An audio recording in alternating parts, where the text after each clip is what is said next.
കണ്ണൂർ അഴീക്കൽ തുറമുഖത്തിന് സമീപം ചരക്ക് കപ്പലിന് തീപിടിച്ചു. കൊളംബോയിൽ നിന്ന് മുംബൈയിലേക്ക് പോയ സിംഗപ്പൂർ കപ്പലിൽ 40 ജീവനക്കാർ ഉണ്ടെന്നാണ് ലഭിക്കുന്ന വിവരം.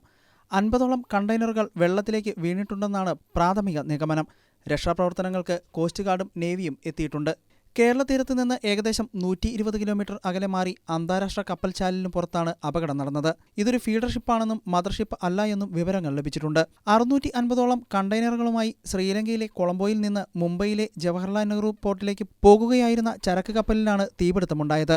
ഇതേ തുടർന്ന് 40 ജീവനക്കാരിൽ 18ഓളം പേർ കടലിലേക്ക് ചാടിയതായാണ് ലഭിക്കുന്ന വിവരം. ഇവരുടെ ആരോഗ്യനിലയെക്കുറിച്ചുള്ള കാര്യങ്ങൾ ഇപ്പോഴും അറിയാൻ സാധിച്ചിട്ടില്ല. കണ്ടെയ്നറുകളിൽ എന്തായിരുന്നു എന്നതും അറിയാൻ സാധിച്ചിട്ടില്ല.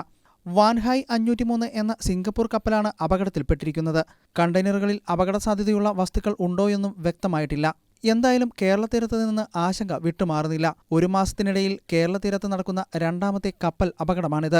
MSC എൽസാത്രി എന്ന കപ്പൽ അപകടത്തിൽപ്പെട്ടത് ഏകദേശം 38 നോട്ടിക്കൽ മൈൽ ദൂരത്താണെങ്കിൽ ഈ കപ്പൽ അപകടത്തിൽപ്പെട്ടിരിക്കുന്നത് 120 നോട്ടിക്കൽ മൈൽ ദൂരത്താണ്.